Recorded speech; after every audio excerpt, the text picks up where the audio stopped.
You know, most sequels get a bad rap. Live or die, man. True, there are exceptions. But the usual consensus is that they're just not as good as the original. And then eventually, they become forgotten over time. Well, the same thing happened to Short Circuit 2.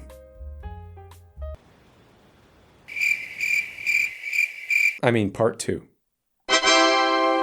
The first Short Circuit came out in 1986. It made pretty good money and got a good reception. And there was much rejoicing. Especially from kids who love Johnny Five. Kids like me.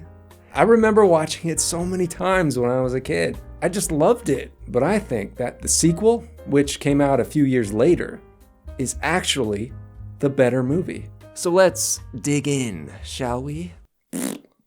Now, don't get me wrong. I'm not trying to throw the first movie under the bus.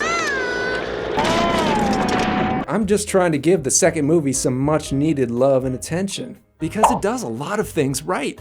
Okay, yeah, maybe not everything was done right, but a lot of things were. I swear. The first thing being, where the heck do you take the story of Johnny Five after the first movie ended? Because when you think about it, the first movie ended things pretty well. Johnny Five got away from Nova and Schroeder and moved away to Montana with Stephanie and Newton Crosby, PhD. The sequel could have picked things up right from there, but instead it did what a lot of other movies did back in the 80s. It went into space. Actually, what I meant to say was, it went to the big city. But instead of bringing back Stephanie and Newton, this movie brings back Ben Javeri and makes him the lead. Which when I was a kid, kind of left me scratching my head because I was thinking, where's Newton and Stephanie? You know, the main characters from the first movie? I mean, it's the Goot we're talking about here. And yeah, maybe the actors were busy with other projects, or maybe they wanted too much money. But I like to think it was just simple storytelling. It's just more interesting to take the story in a different direction, with a new location and new characters.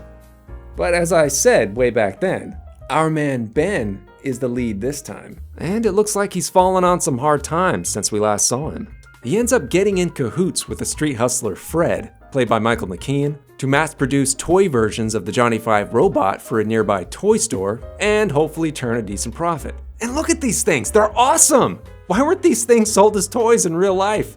What don't I know?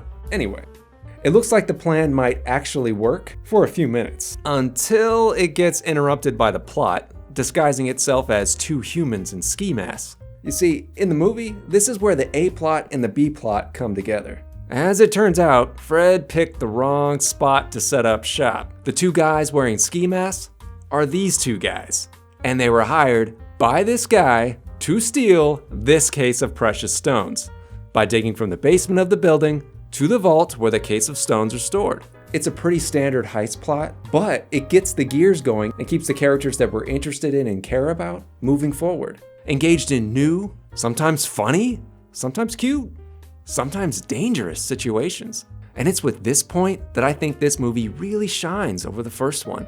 The writing. They don't reinvent the wheel or anything, but compared to the first movie, it's much tighter and much faster paced. Also, I like the characters a lot more in this one. I just get more invested in what's going on with them. And I know this is gonna sound crazy, but I think it all feels that way because it all feels so much more personal this time around. Think about it. In part one, it was pretty much all about Johnny Five coming alive and proving his sentience. Sure, there was some conflict and drama with the human characters, like Newton being able to talk to women. You can call me if you want to. Call you? Or discovering that age-old mystery of what stat actually means. Stat! What does that mean anyway? I don't know!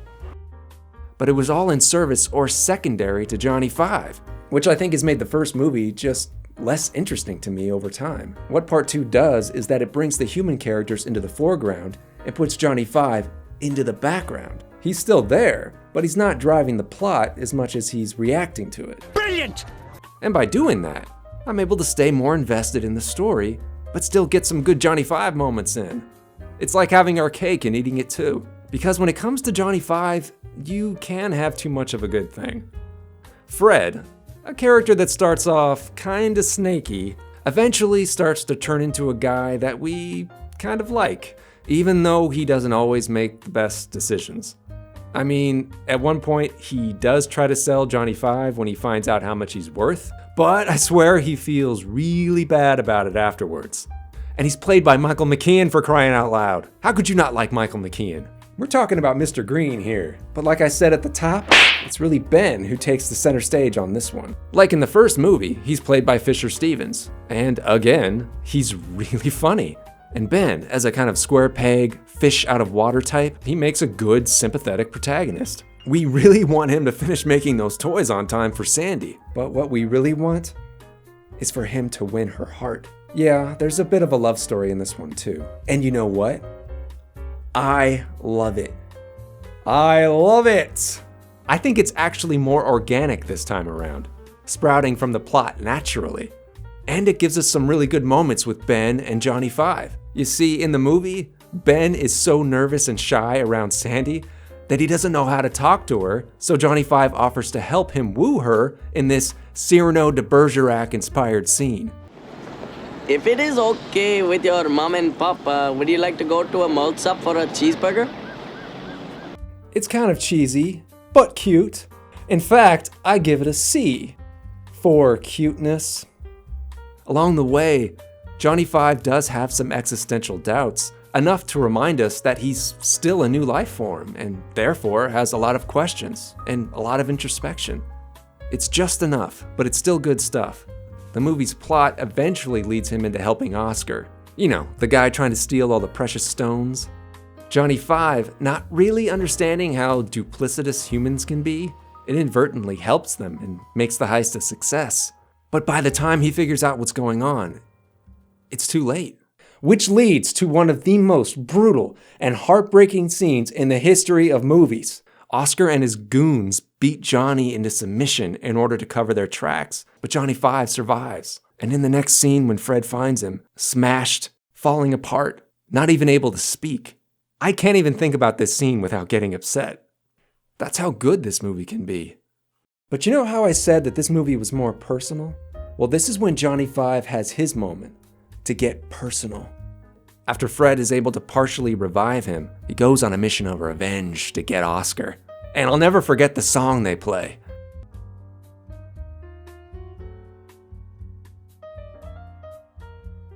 Oscar, you're going down, brother. He gets him, but it's at a cost. He used what little power he had left to catch him. And if it hasn't been heart-wrenching enough already, now it looks as if Johnny Five might actually die. But I love how emotionally involved the Ben character gets in this scene. You can tell this is something really close to the heart. It's like he's losing a child. Then the movie just quietly fades to black. The end. I'm just kidding! Johnny Five lives, he gets a shiny new gold paint job, and becomes an official citizen, ending on a classic 80s freeze frame. Oh yeah. So that's Short Circuit 2. An underrated sequel that is definitely worth a second look, or even a third. Unlike a lot of other sequels, it didn't play it safe and rehash the same thing from the first movie. It rolled the dice. It tried something different, took us somewhere different, and because of that, it kept things fresh and interesting, with what I think is a much more efficient script. Plus, it really does give us more to lock onto emotionally. And even though it does have a lot of those conventional elements in it, that doesn't make it any less enjoyable. So check it out. I'm Adam Lee. Thanks for watching. Hey, it's Credit Adam here. I just wanted to say thank you for sticking it out all the way through the video. Looking at YouTube analytics over these past few months, I've learned that a lot of people don't stick it out all the way to the end of the video. So if you have, that must mean that you really like the video. So I'd really appreciate it if you would give it a thumbs up and maybe leave a comment too, because that actually tricks the YouTube algorithm into thinking that I'm important. If you like, you could actually subscribe to my channel too, and maybe ring the bell so you get notified whenever I make a new video. I'd really, really appreciate it. This video was actually a new kind of video for me. I've been wanting to do more of a commentary style format, so this was kind of an experiment. I don't know how it turned out since I'm actually making it right now, so it could stink. Who knows? I'll find out later. But I really like to hear your thoughts on it and your comments, even the bad ones. I'd like to hear what you like and what you don't. And thanks again for watching. All right, bye for real this time.